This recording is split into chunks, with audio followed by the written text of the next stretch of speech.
2. Clearing my throat a little bit. This is Malik, a.k.a. Black Magic, a.k.a. DJ Malik, a.k.a. Mr. A, as the kids know me. Listen to the Curate podcast. Ooh. You see it? This is how it goes. Drop a bomb on that. You're listening to the Curate podcast, episode number 1. We're here in my living room. To my left, if you're listening and not watching the video that's on YouTube, to my left is my boy Edwin. What's going on? Say what's up. Say what's up. What's going on? To my right is my boy Kyle. What up? What up? And in front of me, introduce yourself to the people. Well, actually, let me sway him real quick. Let me bring him in a little bit. Get it cracking. Nah, I'm gonna do my best sway impression. Nah, this dude. What's good? I'm your mom's favorite rapper. For the culture. Because your mom will like my music, hopefully. Dude. I try to keep it pretty clean cut for the most part. That's why your mom will like my music. This dude for the culture, for Cape Coral, Fort Myers, Southwest Florida, has been doing this thing for years, man. I've known this guy for a while now. I've just seen him grow and make it out to some big platforms. And I just, the dude, he has always had bars no matter what phase of rap he's been in, no matter what he's been doing. That's not facts. Bars. I will take it. Look, I ain't hyping you up, but always had bars, man. It's good to have you. Introduce yourself to the people, man. What's poppin'? Alano Adan. What's good? I used to go by Flo. Recently changed my name. Just dropped a little project, vibing with my bro Malik. We go way back. Way back, man. Way back. This is history right here. You know. Yeah. This is like family. So it was way overdue. I'm glad that I'm here with you guys. Yeah, man. This is so it's a lot of firsts right now. This is our first podcast that we've ever done. A long time coming. A lot of things we're gonna sort of let you know what's gonna happen from here. A lot of things we're gonna talk about in this podcast, about a lot of first things that we're doing. This is our first guest. Yeah. Hey, make some noise. Make some noise. Our first guest. I feel real special. Absolutely. We're excited to have you here, man. You're kind of history in the making as far as you being our first guest and being on our first episode. Yeah, that's crazy. So if you're listening, whether you're at work, on your way to work, watching this on YouTube,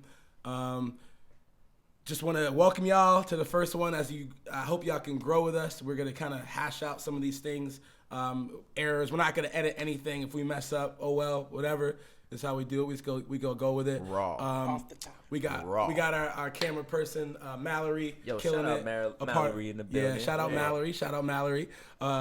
She left us, in Southwest Florida. Now she's back. Damn. Back to life. The prodigal. Back to reality. The prodigal daughter. Yeah. Oh.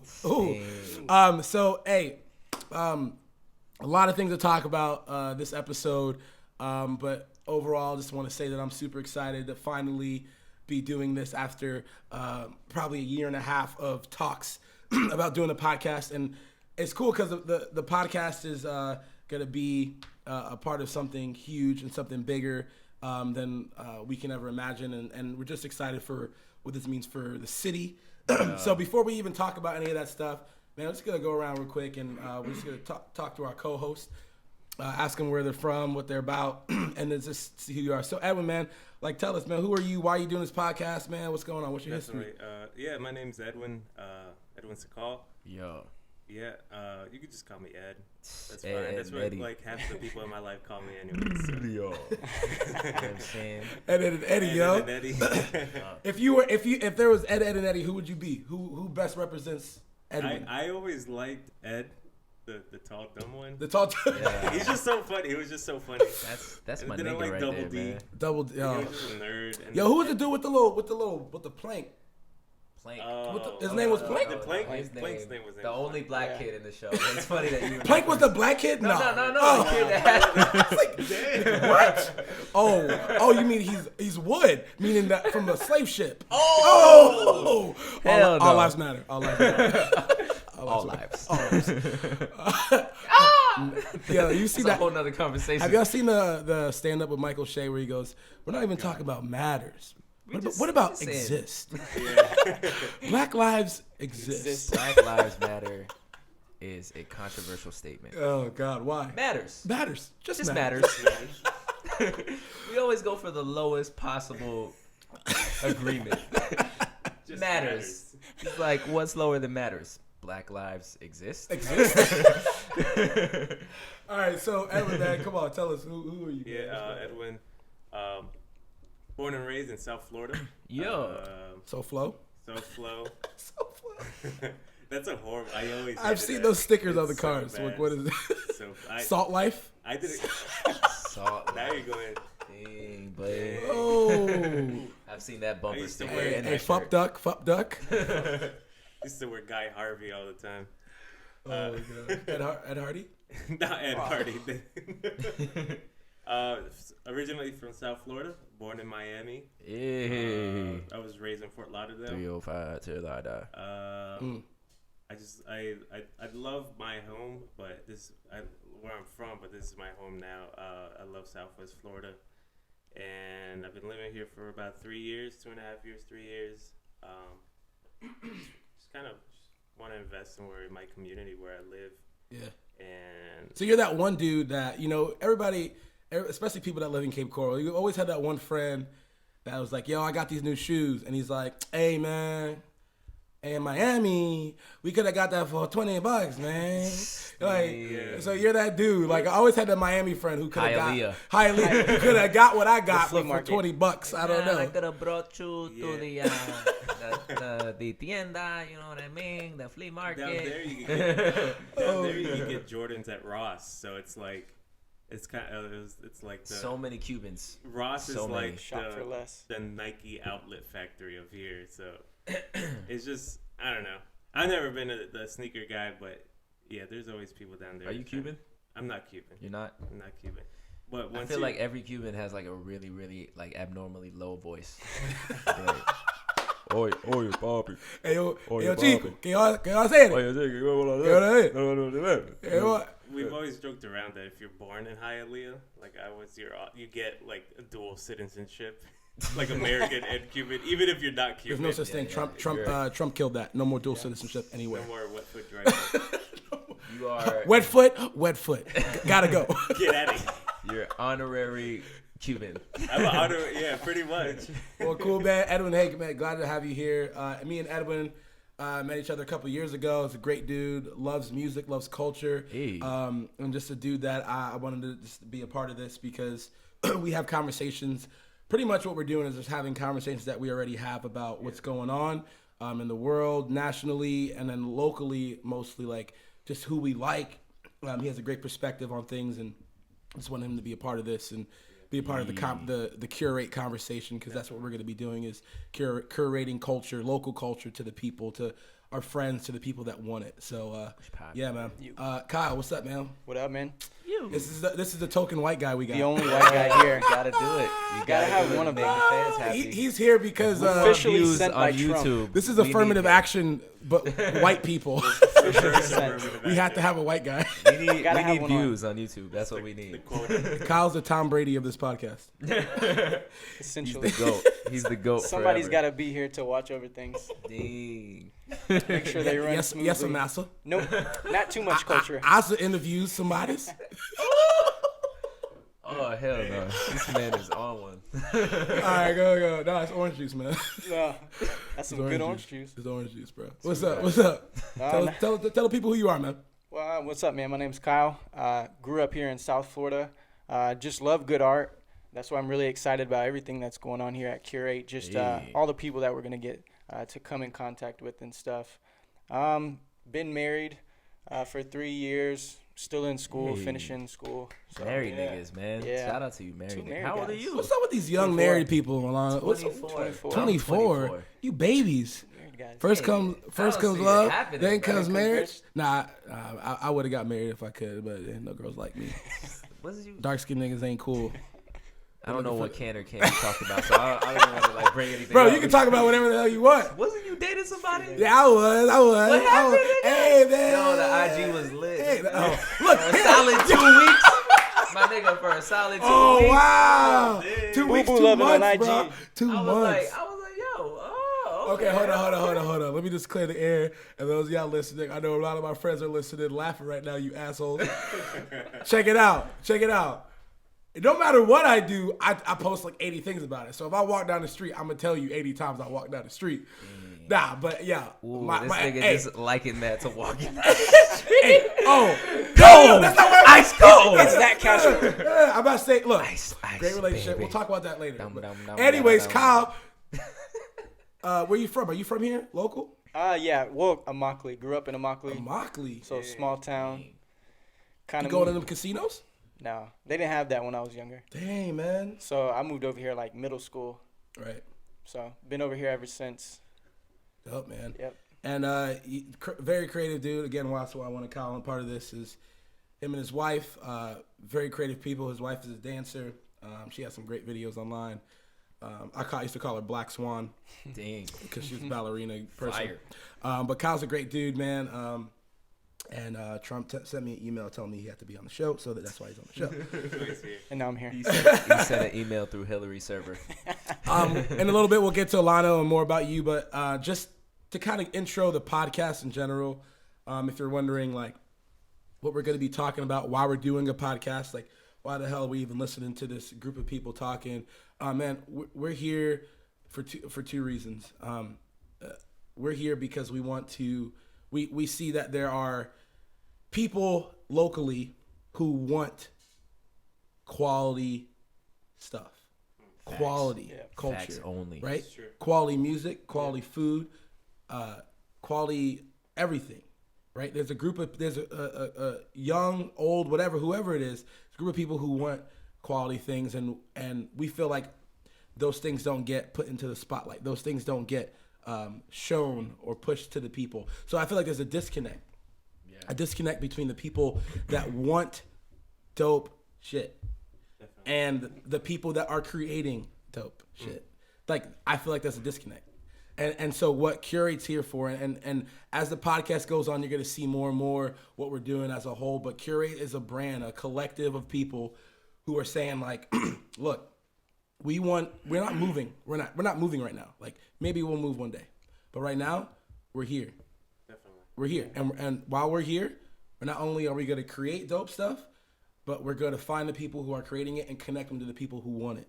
And that's what Curate's for. And so we're going to we got food bloggers, we got videographers, we got photographers, we got chefs, we got everything, like pretty much anything, every part of culture we want to curate to the people of Southwest Florida. That's why we're here. We're gonna and it's gonna be dope. We got a lot of things happening, a lot of events happening, showcases.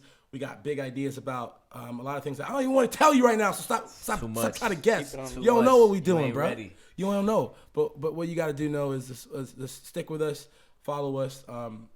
Just know that we got some good things in store. We're just here for the people and the people who are creating, and that's why we're here. And so this podcast it's gonna evolve into whatever it is, but the main reason why we're here is to talk and have a conversation about what's going on locally, the dope shit going on locally. So I don't really know. We have some structure, but we also don't have any structure. We're figuring it out. We're going with it. We're going with it. And so I just want to, every episode, at least to start off with, I want to shout out a local business or brand that's doing dope shit. And hopefully we'll have them on the podcast soon. But I want to shout out Nice Guys Pizza. Hot honey. Nice Guys Pizza. Hot honey. I need to slide Nice Guys. Hey, have you been to Nice Guys, Matt? Nah, bro, but I seen you. Bruh. Hot honey pizza, bro. And hot honey. Just walk in and say hot honey, and that's it. Take a seat. Anywhere. That's it. What is fire. Hot honey. That's it. You don't even gotta know right now. No, but shout out to Nice Guys. I love you guys over there. Go check them out. They're on Cape Coral Parkway. We don't have sponsors right now. We want to have sponsors. If you want to sponsor this podcast, hit us up. We will gladly be able to put your business out there because we will have a big platform. Yeah, I'm talking my shit. Yeah. Tell them, Sway. Tell them. No, we will have a big platform, and we just want to be able to support you guys. So, yeah. Yo, Alano, what's good, man? What's poppin', son? How you doing, bro? What's good? Yo. Woke me up. Yo. Thank you for being here, man. Yo, the pleasure is mine, son. First guest, Bro, I'm ready. So I just want to know. I knew you as three things. I know you as three people. Father, Son, and Holy Spirit. And let's take communion right now. Oh. I know you as three people. I know you as Matt. I know you as Flo. And I know you as Alano. The sins of my past always come back to haunt me. Yeah, man. Oh, we didn't forget. We ain't forget. Oh, we brought the file. Oh, we got notes. We got notes on you, man. Nah, man. Like, tell me, like, dude, what? First off, like, where are you from? What's your background, man? Like, how'd you get here, bro? What's up? You know, when two adult human beings love each other very much, you know, they tend to. Go on. Go ahead. What? Nah, man. I'm from New York, dog. You're from New York, son. Dead ass facts. New York in the building. What's up, B? You bugging. Pull up to the Wendy's, dude. What you mean? I don't care if you gotta pick up your kids, nigga. Pull up to the Wendy's, dude. Yo, that video is Talking wild. to the big blood.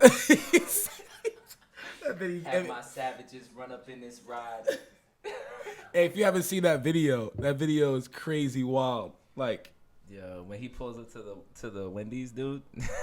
When he pulls up and the lady's like, "Yo, why are you yelling?" He's like, "Because I'm saying hello." And she's like, "That's mad disrespectful." He's like, "No, it's not, cause I ain't even curse." And then she's like, "Yeah, whatever." He's like, "Yo, first off, you gonna have to see me at the window, so you better be coming with the same energy." you from New York? How'd you get over here, man? I moved out here in 2004. We were out in Staten Island, which if you go to New York, don't go to Staten Island. There's nothing to do with Staten Island. Staten Island is like, basically, it's one of the 5 boroughs, but they call Staten Island the Forgotten Borough because it's next to Manhattan, and Manhattan is where all the action's at. Right. Staten Island was always overshadowed by Manhattan, and where I lived, it was like there was nothing going on. If you wasn't moving dope, you were living a pretty boring life. And yeah, I mean, I didn't hang around in New York long enough to like experience the city like that, you know. Right. So my memories of New York was like being in other people's backyards. You know Sure. what I mean? Like chilling with family and stuff. Right. And but you know, it was cool. It was cool out there. But you know, my family was like my immediate family, you know, specifically was like we want to get out of here, you know. Yeah. And my grandmother had moved out here way back in like 90, 93, 94. And you know, we started coming out to Florida on vacation just to come see her. Sure. And everybody fell in love with it. So we would do that like every year, every summer.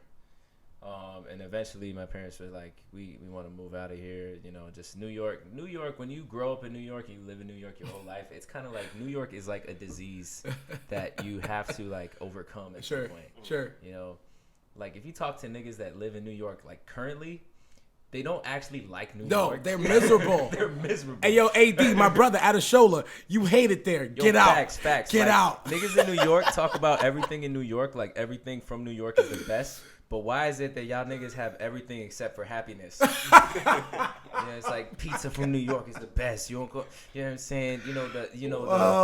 The subway train don't run like anywhere else in why New you York, freezing? You know what I'm saying? I'm like, nigga, you're just upset. Right. You hate your job. Okay, so you went from New York, you came to New York, and you came here. Yeah. Like, 04. when did you start making music, bro? How did are your family musicians or what? Like how? I have a really, really weird background when it comes to music. Hip hop was like not even in the picture like until I came out here and started going to school, like middle school, high school. Hip hop wasn't even in the picture in New York. I grew up being exposed to music in church. My parents were both like worship leaders in church, and my dad played guitar, my mom sang. And basically, my dad, he just left the guitar in me and my sister's room. He left the guitar and he left the piano. And Amanda went over to the piano and I went over to the guitar. And then that was that. So I started off. Shout out to Amanda, my dog. Shout out to my sis. Amanda and David. Trying to get at her level. I love she y'all. got a house. She got a house. She got a husband. She got her own She house. got a kid. She got her own kid. Woo! Work time, dude. How you bad, bro? You ain't out. She's getting money. You know what I'm saying? Yeah. Shout out to Amanda. Shout out to my So sis. you grabbed the guitar. She grabbed the piano. And Dope. Dog. We used to make songs. We used to make songs back when like NSYNC and Backstreet Boys was popping. Sure. You know, we was making songs. They were all trash. But, you know, from a little kid, I always had like a love and a passion for music. And, you know, I started playing music out here in church. Started playing with like a worship team at the first church I started going to in Fort Myers, First Assembly. And when I got really introduced to hip hop, because my background, like I said, was like Spanish church music. My background isn't even like hip hop at all. And my parents were very strict about like, you know, you can't listen to music with curses or whatever. So whatever I heard, it was like when I was with my aunties. Bro, you know, my mom. Let me tell you what. My mom. We got one to year. listen to Z100. Yo, Z. Or Hot 97. My mom took all my tapes. Oh snap. Yo, look, check it out. I had the Eminem tape. And I had the You Aaron know. Carter I Want Candy tapes. Everything. The spectrum. I knew about Aaron Carter because of Radio Disney. Radio Disney. Radio Disney was Lit. like my plug into the underworld. Lit. You know what I'm saying? She burned them, bro. And my Pokemon cards. Oh hell no. Bro, how you go burn Pokemon cards? Niggas used to sell Pokemon cards in middle school. Bro, how you go burn a like Squirtle? They was pushing that work. How you go burn Squirtle? Yo, my brother, shout out to AD again. Yo. He was in a Pokemon gang. Dead ass. He was in a Pokemon gang. Wow. And in the 5th grade, I was in fourth, third grade. And they would walk around this elementary school. They come from the middle school, and they would come over to the elementary school, and they would like, yo, let me see your cards, right? And so you'd be like showing them your cards, and all of a sudden, the gang called FUC. Wow, how creative. They would come up to you and smack your cards on the ground. Take your cards and run. And you just be like, just crying. That's what it is. That's terrible. Yeah, it's bad.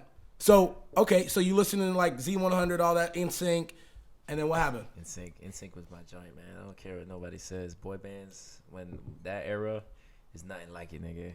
The niggas had the harmonies. It was like, ooh. No, bro. But no, man, I came out here and I got exposed to a lot of hip hop.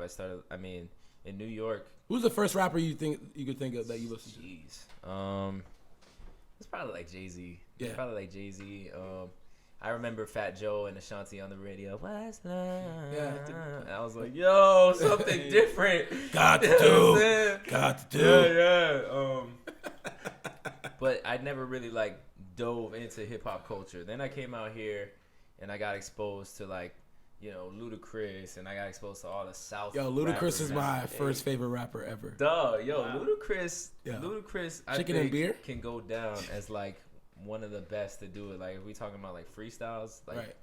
this nigga used to kill it on like Rap City, the Luda. basement. Hey. This nigga would go on there and just freestyle off the top. You know, Yeah. and his freestyles was fire. But yeah, I got introduced to like Ludacris. Like I said, I listened to Jay-Z.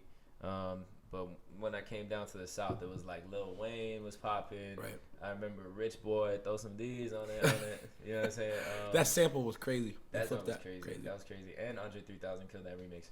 But yeah, it was just like a lot of random stuff, radio stuff. And back when LimeWire was a thing. LimeWire, the virus capital of the world. Straight up, man. Computer Oh, killer. you want these songs? Oh, take these And viruses I too. was like, I gave no cares. Like if you were family and I came to your house and you let me use your You was computer, getting that you virus. was getting LimeWire. Yeah, You was getting that Because 9 virus. times out of 10, you were too old to know whether or not I Oh, downloaded something to your computer, and I would just do it. So I was like, I would hit up LimeWire and just download all these songs. Of course, it was the Sure. clean version because if my mama caught me, you know what I'm Clean. saying, I had to, you know, Sure. do what I didn't do what to do. But you know, I did that, and then I would just hit up LimeWire and type in instrumentals and just download everything. You know, and me Yeah. and my cousins, we would just play instrumentals back all day and write trash 16s to them. Trash. When I tell you trash, Sure, it was sure, trash. sure, Like, sure. We had the little spiral notebooks, Right. writing the verse, you know, to our girlfriend or whatever, and then just write the whole joint, scribble it out, rewrite it, because I wasn't feeling it. It was still trash, but I was like, yo, this is So, fire. so I have a question. So at the time when you started rapping, were those Yeah, yeah. 16s were they like? Because I know we're gonna talk about a little bit about your faith, but like, was that Christian rap what you were doing? When I started, yes. When I started, it was like heavy. It was like really heavy, like gospel centered rap. Cause like theology in the bars. Yeah, and I mean, I didn't really have any theology. It was basically like scripture reference. You know what I mean? Like Proverbs 3:5. Go read it. You know what I'm saying? Like, remember that one scripture? Oh yeah, go read that. Jesus loves me. This I know. You know what I'm saying? It was like recycled off of what I heard because I wasn't mature, as a Christian. So I didn't really like get too deep into like theology or anything. It was just like, if my mom's gonna hear me rap, I better make sure it sounds like church stuff. Yeah. You know what I mean? My mom used to hear songs in the radio when we were driving in the car, and like how like a lot of rappers reference, especially more so now, but like they would reference like religious stuff. Yeah. Like that song with Meek Mill and Drake, Amen. That song. My mom thought that was a Christian song. Oh hell no. Me and my brother was lit. We were like, hey, Amen. And then the verses would be like, but like, again, I think a lot of us and people who are listening grew up with, with that sort of Christian mentality, growing up in the household, and like facts. A lot of us, if you think about like Beyonce and all these people, they have like these gospel backgrounds. Yeah. And the reason why they're doing music is because they were singing at church or they're playing drums at church. Yeah. And a lot of those things come from a church gospel background, and it's just interesting to hear you say that because I feel like a lot of great musicians have that background of church. Yeah, it's and crazy. I mean, there's a lot of talent in churches, man. Like some of the illest musicians that I've ever linked up with have been in churches. That's wild. And they don't know how to read music. Like these niggas are just like beasts. Just sure, because. Bro. Whenever I go to like, because obviously I'm in Southwest Florida. I most of the time go to white churches. But whenever I go back to New York, I go to like a, Brooklyn Tabernacle, whatever, and you got that drummer just like killing it. Yeah, like, yo, you should be playing backup drums for Anderson .Paak. Like, what are you doing? Yeah. It's just crazy the musicianship that. I mean, what's his name? Anderson .Paak is a gospel drummer. That's just, like his background is like church and stuff. And I know Ty Dolla $ign, same thing. He was like a worship leader. Ty Dolla $ign's fire. Yeah, man, and I mean you can hear it, dog. Like you hear what he did on the Chance album. That's his roots. You know what I mean? He contributed to that. Ready. Oh my God, that's a Fred Hammond song, bro. Yeah. Fred Hammond is like my favorite gospel artist. So when I heard Chance like sample that, I was like, nigga, that's crazy. You know what I mean? Because I grew up listening to Fred Hammond, like. When I was living on Union What's Avenue, that one fast? Falling asleep to gunshots. I was like falling asleep to like gospel music because it would like calm me down. Sure. But so, yeah, that was crazy. So my question for you, and I think me and the guys were talking about like just the transition, and we'll get to the transition a little bit. But like, I want to talk about like your peak in like the whole. Me and you talked about it too on the phone. Yeah. I was at Guitar Center. I was just like dying because of our conversation because it was so good. But like the Christian hip hop, I don't really know a lot about it. But what I do know is like I don't like a lot of it. Okay, we can both agree on that. How did you even?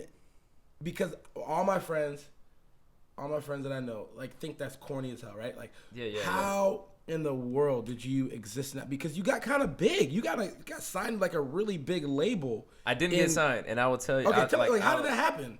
Nigga. Clear the air. Okay, so all right, 2010. I got $1,000 from my grandma, and I invested that in Pro Tools, and I told you the little vocal studio, the USB mic that just plugs straight into the computer, and it was like that was the interface. That's what I spent that on, and because my uncle gave me my first like recording situation, he got me into like actually recording. Nigga, I had a freaking $25 Radio Shack mic and an old tripod that belonged to my grandpa, and I freaking like took a mic clip and duct taped that joint to the top of the tripod. Hey, crazy glued that joint, and then I had the Radio Shack mic sitting up there. It was like we were going to outer space. You know what I'm saying? Right. Then I took a little wire hanger and bent it into a circle and made a ghetto pop filter. That's what I was rocking off of. Then I got some money and I started using Pro Tools. So I started making my own music, and I put out a mixtape called No Limits on my own. And around that time, I started listening to some Christian hip hop. All I had really known about up to that point was like Lecrae, Right. The Curate was like the first Christian hip hop that I listened to, and I was like, okay, this is actually pretty much everyone. Yeah, it's like this is actually decent. Like it's actually good. Yeah. And it's not Toby Mac. You know what I mean? So yo, Toby Mac is probably still the biggest Christian hip hop. That's crazy. That's somehow crazy, baby. Like what? It's like saying like, what if I told you that like Luke Bryan was the biggest rapper? I know, like yeah, that'd be wild. Straight up. But like I listened to that type of stuff, and then the more that I got into that culture, I guess, I started getting exposed because there's this site called Rapzilla. Rapzilla is basically like the Godzilla, but for rap. Yeah, it's like the hub for Christian hip hop. You know what I mean? So I got put onto Rapzilla. So then Rapzilla was doing numbers at the time. Sure. They're pretty near huge. What they used to be, but. And them niggas is green, so and if them niggas is listening, sure. like, you niggas are green. Sure. But like you know what I'm saying, that was where I was listening to a lot of the stuff, and I started listening to a few artists. I got into this artist named Seven and Bizzle, and then so. Bizzle was what, bro? I remember like. Bizzle would like doesn't he do that? Made tracks about like other rappers and like broken like Jay-Z was in the Illuminati and shit. And that's how I kind of heard about his music. You know what I mean? He dropped basically like an expose coming at Jay-Z. Over the Renegade track and So I remember getting into his music, and it was like I was exposed to like this underground side of like Christian rap or whatever. So I got into his music, started following him on Facebook, and I dropped my project, No Limits, by myself. Basically, I didn't know how to promote. I didn't know anything about the industry. I was just like, I'm putting my music and tagging people in it on Facebook. Sure. Like, that was promo to me. So I dropped the track. Shout out to the people who tag you in like every post and everything. Shout out to me. I always Shout have to me. remove myself from like at least 4 posts every morning. Yeah. I hate you niggas. But So I dropped this mixtape after like becoming friends with Bizzle, and then he actually hit me up over Facebook. That's how we connected. Damn. He heard the project on Facebook. Shouts out to Mark Zuckerberg. Shout out to Mark, my nigga. You put me on. So yeah, man, we linked, and I was rocking with his team. I never officially signed to the label though, and that was like my first. Did you get paid? Hardly. You got paid. You got paid in like Jesus loves you. Well, it was like daily bread. We didn't have an agreement. we never actually had agreements, like an agreement on paper. It was like, I'm working on a contract, but I'm gonna put out this press release now and announce that you're signed. Right. And I was like, all right, as long as I get the contract, we good. So they put it out. Everybody thinks I'm signed, and I'm waiting for a contract for like months. A month passes. I'm like, yo, what's up? We're still working on it. More months passed. Right. Yo, what's up?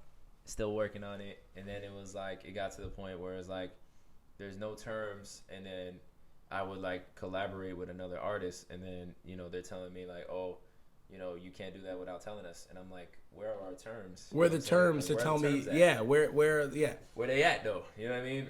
And anytime that I brought that up, it was like, oh, it would turn into like, you're just trying to do it to get your money. And I'm like no matter what, like there's a business aspect to what we're doing. Sure. You got to take the faith element out of it and just like business. Day, I don't know you. And I want to just like say something like I feel like me being a part of the I would still consider myself a Christian, right? And I've been a part of I worked at a church. I'm a pastor, right? Like yeah.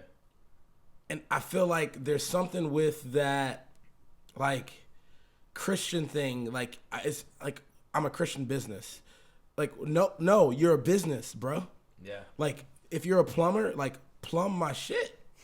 Like I'm sorry, bro. Like I can't. Like you gotta fix. You can't pray for you can't pray for my sink. You gotta fix it. Yeah. You know what I'm saying? Like, and there's something about like there's so much room, so much gray area in that like Christian realm that I feel like even when in the rap industry, because the rap industry is already messed up. You add like that manipulative like spiritualization. Manipulative is the word. It was a lot of manipulation. It was like they would turn into like a pride issue if I'm talking like business. I'm like, oh, nigga, you gotta like adapt to like the situation. If we're talking about business, don't try to make it like a overly spiritual thing about my pride. You know Sure. what I mean? Like, put yourself in my shoes. Would you be rocking with me if I told you I promised you a contract and it's like months down the line, still no contract, but you want me to abide by these regulations and rules? Yeah. I can only collab with this person, and then I was like doing the mixing and mastering for the whole group. You know what I mean? Like all of it, not being compensated, and it's not like I was like, "Yo, pay me money." Yo, we need to stop that. I'm like, we need to stop doing that. I would have been pissed. And people need to stop doing that. Like, yo, we can't do that. We need to start paying people for stuff. Duh, and I have my own little collective now, and I pay them.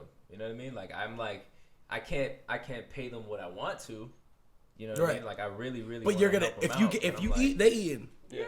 Like if I eat, we all eat. I don't care if it's $10. The way I see it, because of my experience, it's like I learned, like, this is not the way to do it. You know what I mean? Right. So I'm like, you know, I feel like I should be the first one to put the support that I want, that I hope other people will put into whatever my vision is. I need to be the first one to do it now.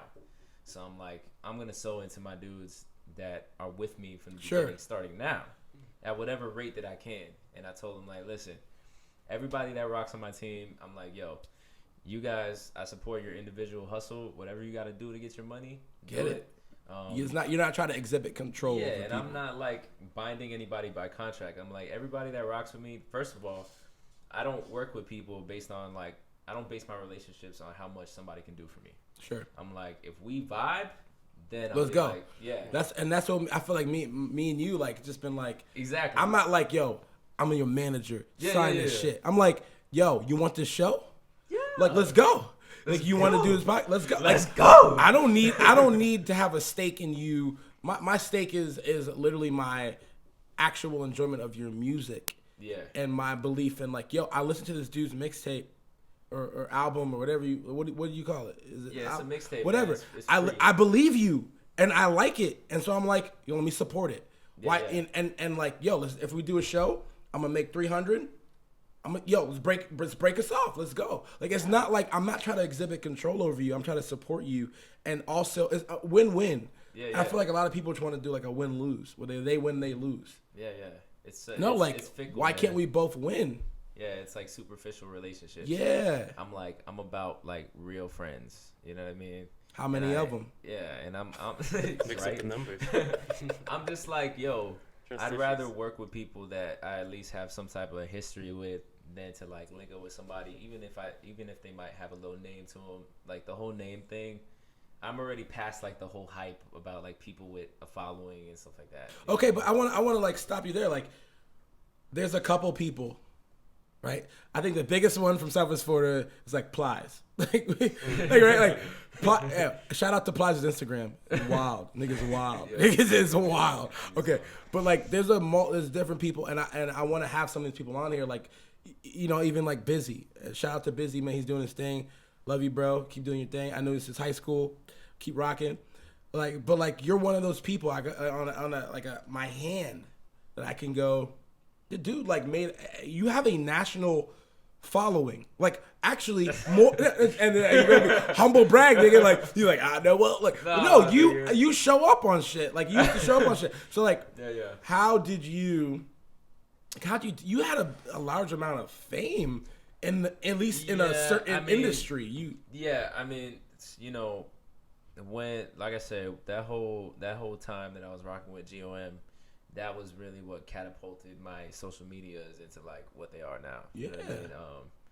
I started off at like a solid 300, then went to like 3,000. You know what I mean? Sure. And then I did, you know, after I left, which, like I said, I was never signed. And after all this like back and forth, finally like a year in the game, they tried to like offer a contract, and at that point I was done. I was like, nah, I'm not gonna sign with you. Why didn't you want to do that? I mean, how much money did they offer you? A lot of money? No, not at all. They offered you like you going to heaven. It was just, you know, not to like get overly spiritual or anything, but I just knew that like it wasn't in God's plan for me to keep rocking there. So my decision. You got to go with that. You got to go with those feelings, though, man. Yeah, man, and I was like fighting God about it for a minute, because for a long time I was like, you know, I could just ride this wave and wait until I finally drop an album so I can make some money. Right. But, you know, it was like God basically told me, like, yo, if the only reason you're gonna stay here is because of money, then you might as well leave now. Peace you know out. what I mean? So I just peaced out, dog. That's crazy. And I'm glad I did. I'm glad I did because I grew so much. Because, you know, when you're signed to a label, like, dude, signing to a label, like, I could care less if I ever end up signing to a label. You know, Really? I used to have this perspective, like, I need a label to make it. But we're in this time of, like, music where everything's changed. You know what I'm saying? Record labels were super relevant when music was being distributed to, like, Walmart. And people were selling CDs. Nobody's buying CDs anymore. People have to don't go- even want to own their music. Yeah, no. Niggas don't even buy albums on iTunes. Niggas just go on Apple Music or Spotify or SoundCloud now. Even SoundCloud makes people's whole album available for streaming. And everybody's following like this subscription model where it's like you pay this much a month Right. and you have access to everything. So, you know. It's like Netflix for music. Yeah, back then record labels were like what the internet is for music now. So like it was like if you weren't on a record label, you weren't being heard. Now it's like we have the internet, so everybody's being heard. It's just oversaturated. So you said "Made It" like you have a song on your album called "Made It." I'm just gonna play it real quick. It's a quick thing, real quick. I just wanna. It's from his album Meanwhile. Meanwhile, that joint's on that piff. Go get it. It's free. Yeah, I just feel like I just wanna. I'll play a little bit of it. Hey. Riding with my dogs, yeah, we don't want no problems. If you buy that drama, we ain't got none. I've been going hard, yeah, grind to the morning. I cannot relate to all these haters feeling salty. Staring out my window, look at what I've been through. Now I'm in the game, tell me what did I get into? I will never change, no. Never change it for the money or the fame, no. If it's a place I won't forget, it's where I came from. Maybe who I am today, boy, I done came up. Bet they hear what I gotta say now. Everybody sleeping on me, now they gotta lay down. Every time I come around. Yeah. Okay. So like, that's the first. Yeah. Shout out to my nigga Kevmo, the illest white boy in the game. The 808s is banging. Sure. So you said like in that song you said like when I say I made it, I don't mean I made it like money. Yeah, and I purposely put that song in the beginning of the album because I wanted people to like understand what my goal is with music. You know, like I don't have this you know, desire to live like a certain lifestyle. I feel like I already made it because I'm walking in my purpose. That's the way that I feel. Right. And I feel like that's true to everybody. Because you can make all the money, you can have the women, you can have like everything. Yeah. But if you don't like yourself or you're not happy, it don't mean a damn thing. Self-acceptance. So I'm like, dog, like, you know, I put that joint at the beginning of the project because, you know, the project in itself is kind of like a journey. Like you're starting off from one place and ending up somewhere else. The way that I like ordered the songs and, and made the vibe kind of flow. But I put that song in the beginning because I want niggas to know that I already feel like I made it. I'm not chasing dreams and I'm not trying to sell people dreams. I just want to make music that's real and relatable and basically bring positivity and give people a different look because I feel like hip hop, you know, for the most part, hasn't been a place where you can get positivity from, you know, today. Because I feel like it's a lot of like, look at what I got, look at what you don't got. So like, man, it's weird because and we always have we have hip hop conversations. Me, Kyle, and Edwin, like we think about like a Chance the Rapper, right? Yeah. Positivity is sort of like not cool, but like Chance the Rapper is one dude that like took positivity, put it in a can, cool because he's got swag and he got the crazy production. He has the delivery. You know what I'm saying? Like, but like he could. All right, so but like check it out. Why isn't Chance the Rapper's album a Christian rap album? I'm glad it's not because but that joint needs to be on a world stage. No, but what I'm saying is like, it has all the themes and all the vibes and the feels of like, yo, Christian rap, sure, or Muslim rap. I don't give a fuck, whatever religion you want to fucking put it. But like, why can't there's literally a whole industry of Christian rappers that no one cares about, right? Like, other than Christians, like the white kid in youth group, right? Like exactly. The only kid. Why can't you be positive? Like, I'm a positive person. Like, if I started making rap, my shit would be, because I struggled with depression, right? I struggled with anxiety. Yeah. Both my parents have died. Like, so my shit would be very dark, but my shit would be very, I'm very optimistic. Yeah. You know what I'm saying? I feel like your music needs to be genuine, dog. Like, you can't get on records and like be this other person on wax, and I feel like, you know, Christian hip hop, whatever you want to call it, we key in on how, like, you know, worldly rappers, whatever that term really means. What does that mean, right? It's like they're worldly and you're not. Like, you know, we all live in the world. You know what I'm saying? So it's like, but, you know, if we're talking about like secular rappers, you know, I hear it a lot in Christian hip hop, people saying like, oh, you know, they're trying to be something that they're not. But I'm like, yo, the same way that these niggas is on records talking about how they spray gats and they move work, you could be on a track every day talking about, I'm in the streets every day making disciples, snatching up these souls, and you know damn well that you ain't doing that. You know that you're at home playing Xbox. But why can't I be a Christian with a gat from the spraying nigga that coming to my hood? I know mad niggas who believe in God and still will murk a nigga. Like, yeah, and I feel like that's a cop out, but you know what I mean? Because I'm like, you know, it's like Tupac said, I'm not a killer, but don't push me, dude. Like Christians will like resort to these cop out phrases, like, you know, I'm a Christian, but if a nigga try me, I'm like, no, bro, you're not a Christian until you can be pushed. You know what I mean? Right. Because, like, turn the other cheek. Like, there's so much scripture it's hard for us. It's hard for us to, like, you know, be like, let me die to myself and do what God wants. And that's kind of like what we were talking about the other day at IHOP, you know. Shouts out to IHOP. Shout out to IHOP, you know. that how like the first commandment, you know, it's like straight to the point. Like, don't put any other gods before me. We put ourselves in God's place. And when we go to do something, we should be asking, you know, is this God's will? Sure. Or who am I putting first? You know what I mean? If you go down the line and you say, I'm putting me first in every category, then you got your answer. Maybe you could allow God to change your mind. But if you don't want to allow God, if you don't want to give God room to change your mind about stuff, then it's like, all right, well, there you go. And that's the thing. Like, I went to the Chance the Rapper concert in Miami at the Fillmore, and he's performing. Yeah. And some dude just runs up on him, pulls up, out the audience. Yeah. Of course, he's a white guy.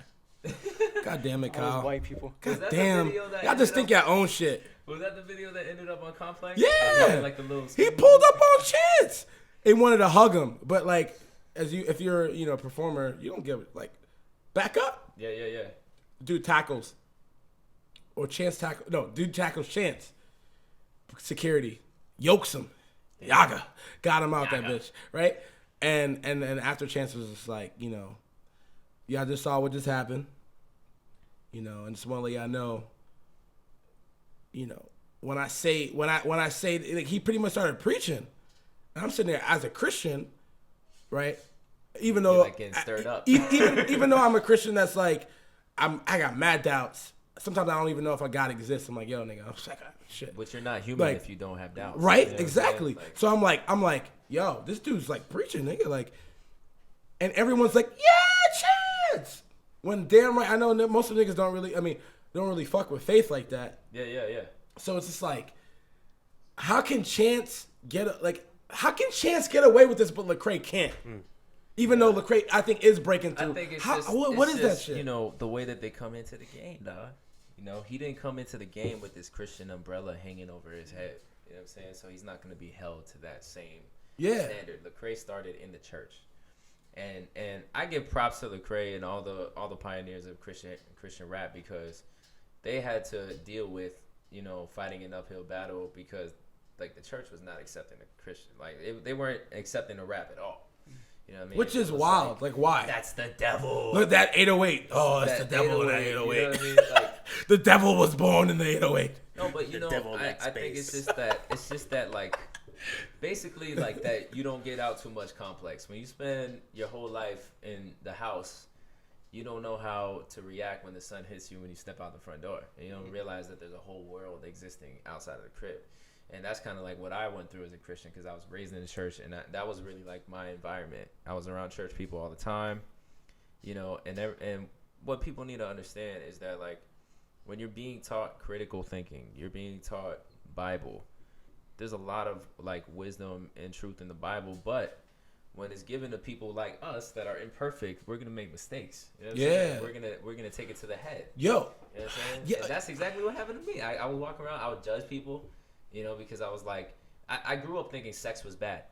I grew up thinking that like sex in any context was bad. Because in church it was like, that's bad. You know what I mean? So my question for you is this, like I feel like there's a lot of mystery, right, with faith. No matter what.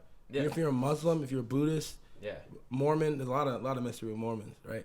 If you're a Scientologist, goddamn, that's all mystery. That's science fiction. Yo, you know? have you ever heard this dude Bill Burr? Bill Burr podcast? This man was like, Yo. dude, Scientology, like the dude who started this religion He's has a fiction driver's writer. license. He's got a social security number. Yo, you know that the guy who started Scientology has literally wrote, I swear to God, if you're listening to this, go look it up right now. He's written more fiction books and stories than anyone ever in the world. Wow. So the creator of Scientology has written more fiction. Fiction, if you don't know what fiction means because you never went to the library in high school, it means fake, made up. He literally made up science fiction, made up Scientology, and everyone believes it. That's crazy. Go watch on Netflix Going Clear or on HBO. I don't know, I forgot which one. Going Clear, it's fucking wild.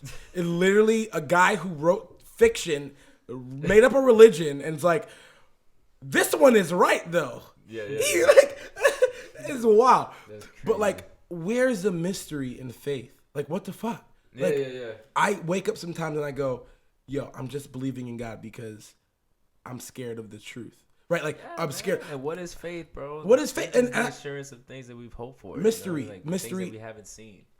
Why do people act like faith is easy? Like, Yeah, it's not easy. just have faith. Nigga, what the fuck do you mean just have faith? It's faith. It's like saying, jump off this bridge and I'm going to catch you, nigga. Yeah. Like, it takes faith to have faith. takes So faith. how you gonna tell me just to have faith? Like, why y'all niggas act like it's this easy? Yeah. That's, You know, and that's I- people who don't. They're insecure in their own walk. You know what I mean? It's like we just resort to these like pre-recorded, you know, church person responses. So my question for you is, because you transitioned out of that industry, Yeah. what was that transition like? Because now you're not necessarily catering to that. You're not Toby Mackin it. Yeah, no, I'm definitely not Toby Mackin it. And I mean, you know, it was gonna happen at some point or another because I got exposed to like the ins and outs of that side of music. You know what I mean? And I've seen a lot of people, man, that I looked up to. You know how they say don't meet your idols? It's Right. like don't meet your idols because you will be less than impressed. You know what I mean? Who did you meet that? It was a lot of people. It was a lot of bro. It was people? like multiple people. Okay, you don't gotta tell us, but like, I might Charlamagne the God you and try to ask you who it was that you met. But shout out to Charlamagne the God. If you listen to this, you'll never listen to this. But you my nigga, bro. You inspire me. Okay. What was that experience like? Like what? It was just like dang, man, you know, I looked up to these people and I'm like listening to their music like, man, this guy's convicting me about my faith. And then I'm going and rocking shows with these people or just meeting them at events, Christian hip hop events, and seeing them not live what they say on records. You know what I mean? And I'm just like, dang, this is how it is. That was always my thing with Christian hip hop. Like I grew up in the church as well, and it was always like, how am I supposed to believe this guy? Because it's always like I could listen to Lil Wayne and I know he's about the money. I know he's about the cars. I know that. Nigga living that is shit. being honest. But At least he's honest. How am I supposed to know that? Like, not that I have anything against whoever I'm about, like Curate or Andy Minnie. How am I supposed to know these guys are really living it? Right. Exactly, bro. Besides your Twitter and your Instagram, like Sure. I don't. Yeah. That's Yeah, not and then, what I and need then a to lot see. of these dudes are unreachable, bro, or they act like they're unreachable. And I know because I've met everybody there is to meet in Christian hip hop. It's a very, very small community. You go to one event. There's an event in Tampa. It's called Flavor Fest. You go to Flavor Fest once, you meet everybody Everyone's there. in the same day. I met the industry. I met D1. I met, you know what I'm saying? I was met in one the day. industry. I met was in D1. Rapzilla. I met the founders of Rapzilla. I met everybody in like one shot. You know what I mean? So there's no oh, these guys are way too high above our heads. Like, but dudes act like they are. They act like they're unreachable. I want to be the dude that people could come to my concert and not know that I'm the artist. I want them to think that I'm just some whatever guy because I want to be out vibing with people. These dudes, they go to church, and they sit in the green room, and then they come out and rock a set, and then they leave. So my question, and bro, so I'm listening to your album. First, off the bat, the first song, ROR. I have no idea what that means. Reinvention of rap. My Damn. brother. Oh, hell. Excuse You know what I'm me, saying? you fucking hip hop heads. Yeah. All right, so the sample that, and I feel like what we're talking about is like this sort of control, right? And I'm gonna play this, and I'm gonna ask you about it. So let's play this real quick. Play that. Play.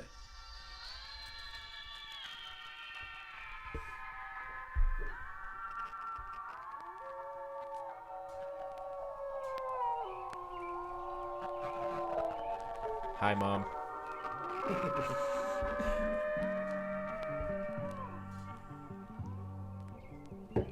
Yeah.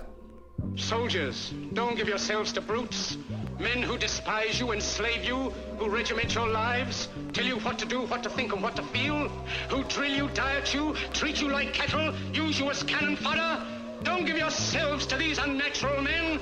Machine men with machine minds and machine hearts. Yeah. You are not machines, you are men. This the reinvention of rap.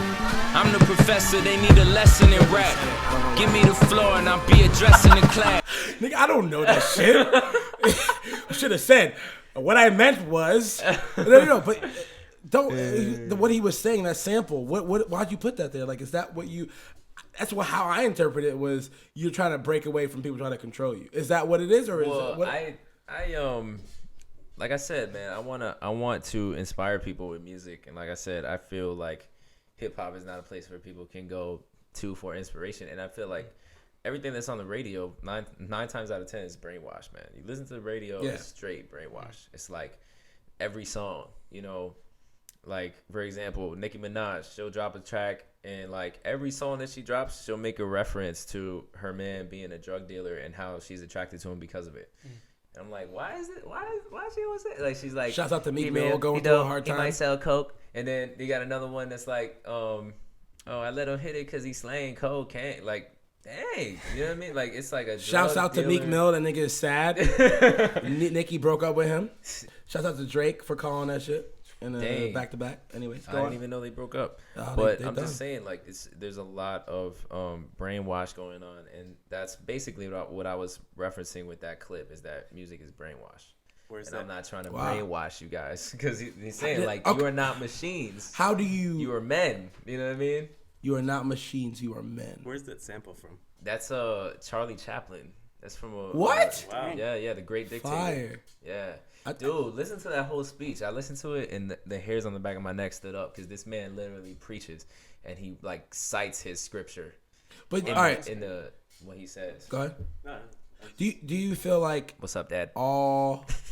I'm on the FB Live. The FB Live is popping. I got you 5 people watching. Oh, I just seen the light float. Hey, hit got that heart, likes hit in that here. heart, nigga, hit that heart. Hey. Do you feel like religion or faith is brainwash, or I think- how do you separate brainwash from Man, I think that Faith. people like what is that? people in their doubt, right? Sure. Because if you're not human, if you don't have doubt, in their doubt, people create their own ideas of stuff. You know, Okay. that's why we have so many doctrines. I mean, think about Christianity. We have 1,000+ denominational separations, divides within Christianity, because people basically said, well, I believe all this in the Bible, but no, I don't know about this. And other people are like, you know, I believe all this, but I don't really know about that. And then you have like these churches that form, and they're like, they'll just key in on what on they one think part of the whole Bible. Yeah. So you have like a church that just keys in on like gifts of the Spirit. Anabaptist, the Baptist. And then you got like, we're just going to follow the Bible, nothing spiritual at all. And it's like the Bible was meant for us to take into account as a whole. It's hard because it's a lot of dying to self that has to be done, which is what Jesus told us to do. Yeah. It's die to yourself. But, I think that a big part of that is because people in their doubt, they don't bring their doubt to God. They bring their doubt to more doubters.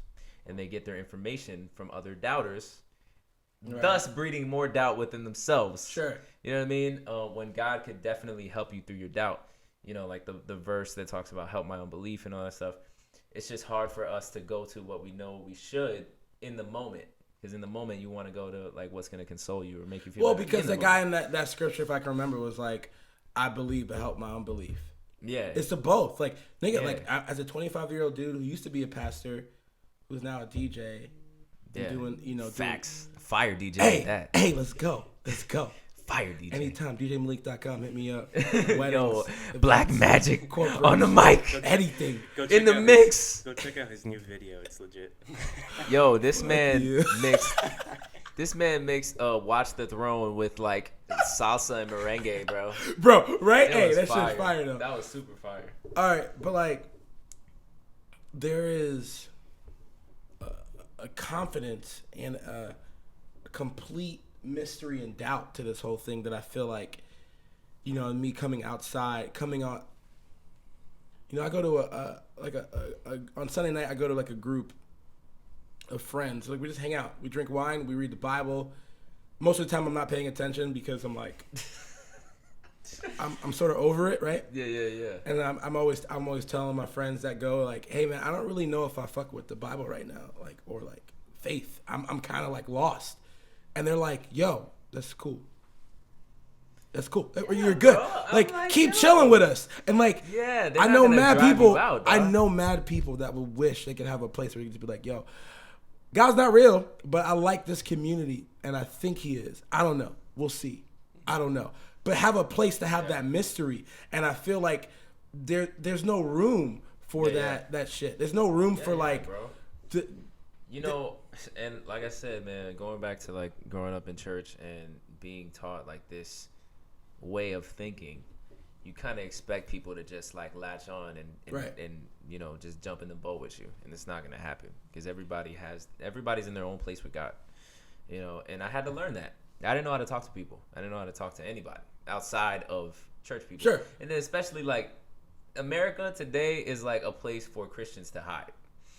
Christians go and they chill with everybody at church. Everybody's on the same page. Everybody, we believe in Jesus, whatever. We can go here and put our time in and then dip out and do whatever we do through the week. But the actual test of your faith is when you go out into the real world and you're confronted with other ideas and other perspectives. Sure. And I had to go through that, man. When I started, when I made it to college and I was going to like ethics class and they're like questioning. Wait, you went to Edison? Yeah. You have Swanson? Swanson. So, hey, shout out to Swanson. Yo, Swanson. Anyone listening, if you live in Southwest Florida, you've been to Edison, Swanson's that nigga. Yo, Swanson? He's a real one, bro. And he actually helped, like, in a way, help me grow my faith. Because Swanson's the man. The first day in that class, I hear this dude questioning faith. And he's like, how many times has the Bible been translated? And I'm getting, like, I feel my blood boiling because I'm a Puerto Rican from New York. And I'm like, oh, hell no, this man ain't talking about my God. But the thing is that it convicted me because I knew that I wasn't really like living my life for God at the time. I was just a church boy. Sure. I wasn't a Christian. I was a church boy.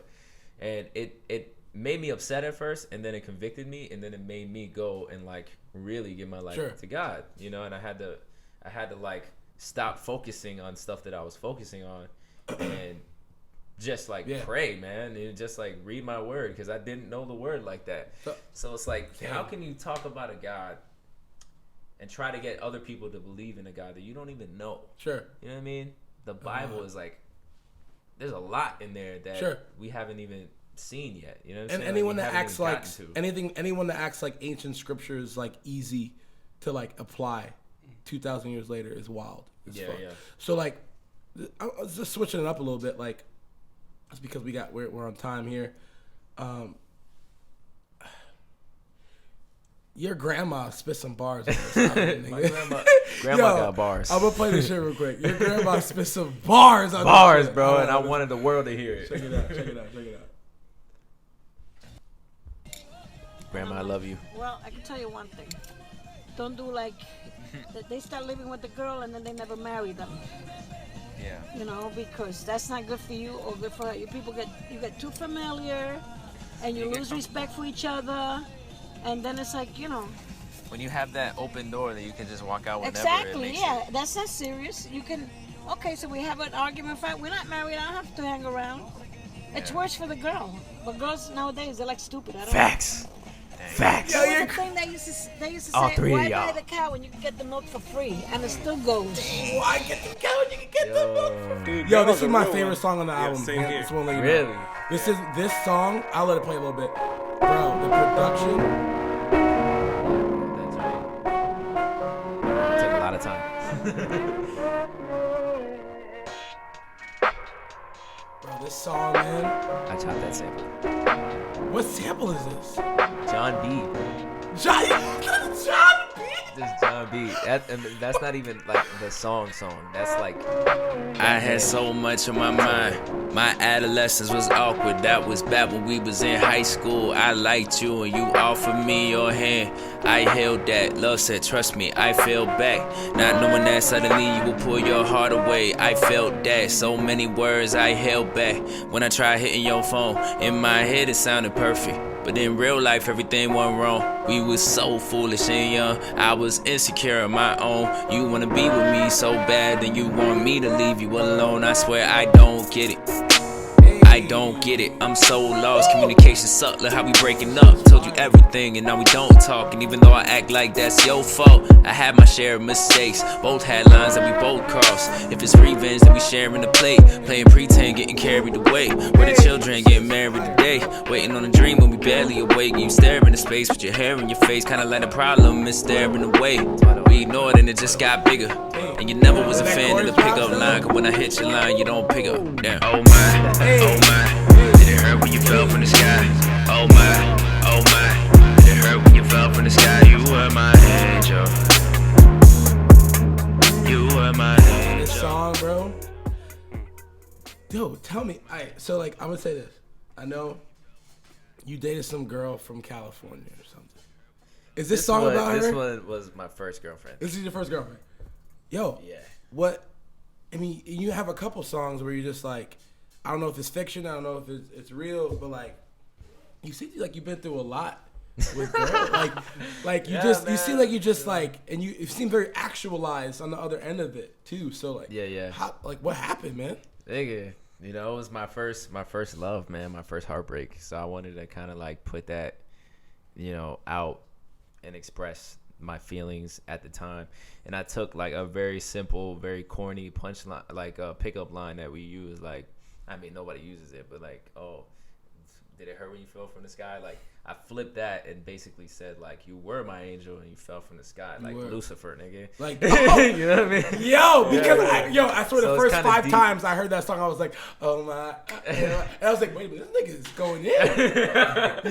Yeah, that was a low blow, bro. Dude, the biggest keyword there is you were, and I was like, Yeah. oh shit, like he's Yeah, kind of yeah. like bitter, like he's kind of bitter or yeah, mad, or bitter. like, And then in the verse, like you hear me talking about it, like, you know, even though I was acting like it was your fault, I had my share of mistakes. You know, we both crossed lines. and you owned up to your shit. Yeah, it's like if it's revenge, we sharing the plate. You know what I mean? Because I understand now, being older, that at the time I was really immature, really young, and I didn't know how to be. I didn't know how to be a man in a relationship. I just knew that I wanted to have a girl that I can make out with. You know what I mean?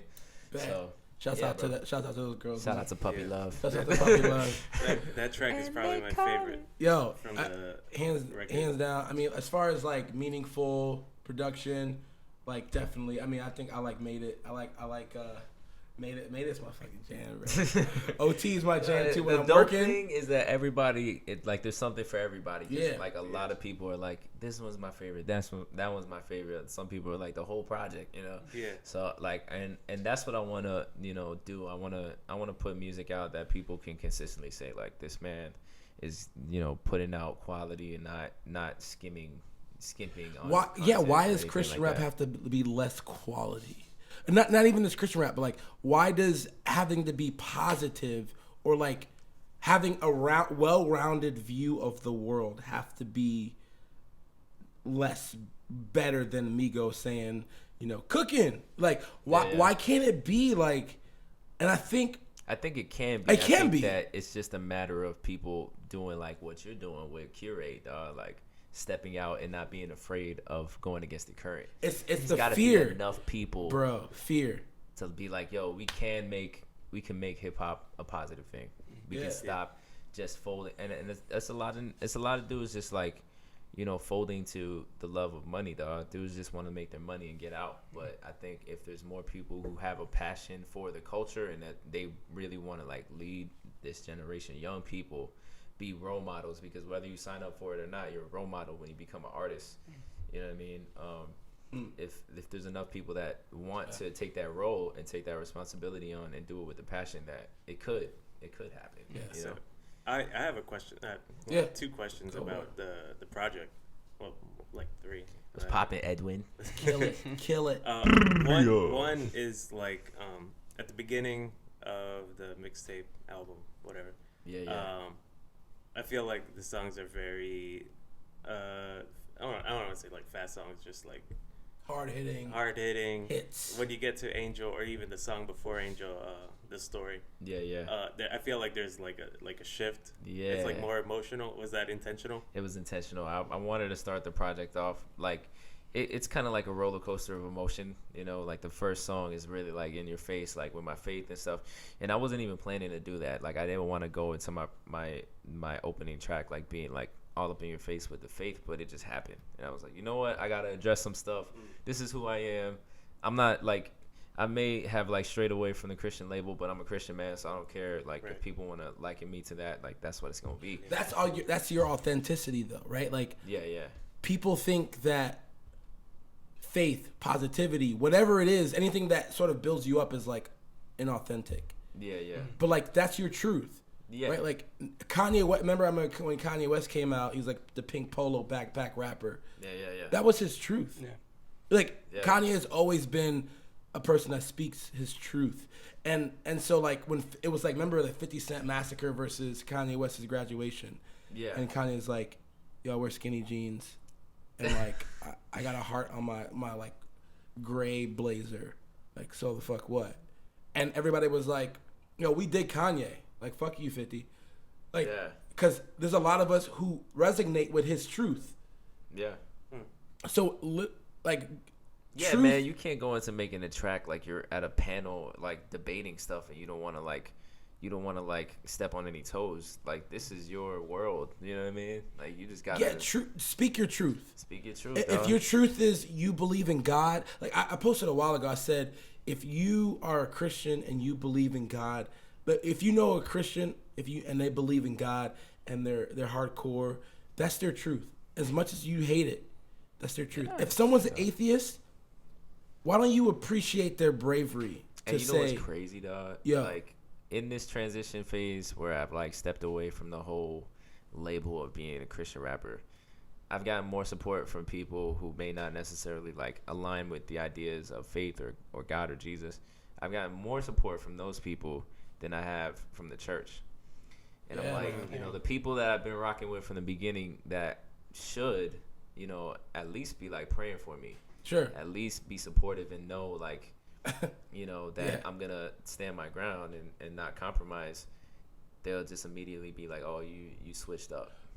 You know, like, but you don't understand that in the whole process, while you were just waiting for me to drop my next album so you could get your fill of music, like, I was going through changes. I wanted to quit multiple times. You know what I'm saying? Like, this year, I scratched the album like 3 times and started over because I was like, I don't like it. You know what I mean? And I wanted to quit, dog. I went from, I lost a job, lost another job. I was jobless for a month. You know, I had like, you know, stuff going on at home, and I'm just like, people don't know what's going on in people's lives outside of the music. They just want their music. But like, I was growing in my faith. I was growing as a man. And I found my lane, dog. Like, everybody got to find their lane, because if we all ride in the same lane, we're going to crash. Sure. You know, people just need to be, like, secure in finding their lane, bro. We got to wrap up in a second, but I just want to ask a couple of just questions. What's your credit score like, man? You talk about your credit score. What's fuck? You don't want to hear. You got bad credit like me? Hey, look. I mean, it's alright. It's like 625. Okay, you talk about your credit score a little bit. I just want to know. I resonated with it that. was really bad at one point.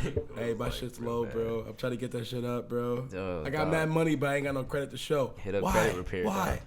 Why? Anyways, real quick before we go, I know me, Edwin, and Kyle gonna like these questions, but 2 questions. What do you think about mumble rap? Yo, I think it's dope in its own right, man. Like I said, everybody got I said it on Sirens. Everybody got their own reason for why they do what they do. Right. I do it because I have a passion for it. Sure. And I feel like if you don't have a passion for something, why the hell are you doing it? But, that's not everybody's prerogative. Some niggas want to make money. I respect it, You dog. let niggas rock with whatever they want to do. Yeah, man. I'm not going to waste my time. Like, I think niggas take it too serious. Like these rappers, like Slaughterhouse, that they be going at. Like, these dudes. Like, really? Yeah. Come on, bro. This dude is like... Shouts out to the Joe Budden podcast. That's just Shout out to the Joe Budden Drizzy beef. Yo, Joe Budden went in though.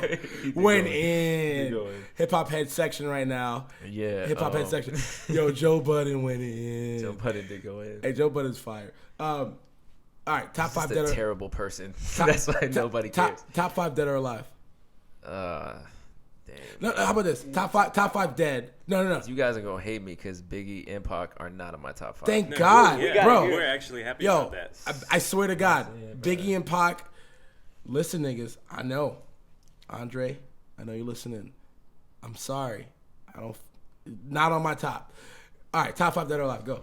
I don't have a top 5, bro. I don't. You don't? I me personally, if we're talking about like wordsmiths, like lyricists, best lyricists, Eminem, because lyrically, I'm not talking about who dropped the most. And I mean, Eminem had a lot of hits. Eminem was like ruling the radio for a minute, but lyrically, I think Eminem is probably the illest to ever do it because this man is a wordsmith, bro. Like he's a beast lyricist. He's made some whack songs, but He made he's a a couple beast. whack albums. Like every time songs out. yeah, he's made some whack albums too, and I never. Hey, shout out to Kyle, the white guy. I know he feel a little sad Taking about what we shots just at said.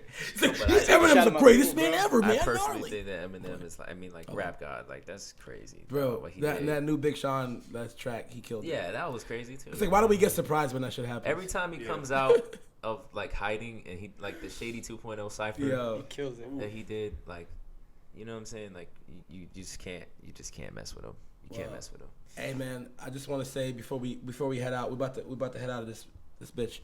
I just want to say, yeah, I said it. We about to head out of this bitch. This man is a cornball. I'm a cornball for real, and I love it. I love the fact I'm corny. I post weird, corny ass shit. Hey, do you think? I love it, man, because it's just my truth. I like that shit. Dude, we as Curate, as a brand, as a collective, we want to support you, man. That's why we have you on this podcast. Man, I appreciate y'all. We got a couple things happening. Next week, I don't know when this is gonna be out, but February 16th, we're at Millennial Brewing Company. We have a event. I just got my day off at work for that joint. I was lit yesterday. Millennial Brewing Company. Every third Thursday, we're gonna do. Wonder why we'll be here. Hey, wonder why. Wonder why we'll be in this We're gonna city. do Way. beats and brews. It's gonna be a hip hop showcase every month. And it's gonna be dope. Alano's gonna headline for that. We just kind of want to showcase you, man, and put you out there and let people know. Like, look, I fuck with Alano. The whole mixtape, I've been listening to it. Literally, the last 2 weeks, it's been Big Sean's album and Alano's album. Crazy.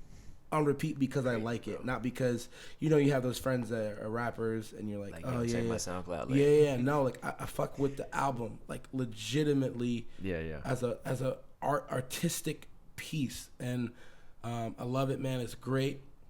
So we're gonna do a lot of things, man. We're talking about doing some art walk stuff where we set up some stuff and just rock with it live, art walk, music walk, whatever it is. We want to support you, man, and that's what Curate's here. Like Curate, we're here to like not only help the people get to the artists, but like help the artists develop and whether that's like promotion or setting up shows, recording, we kind of have a good team of people.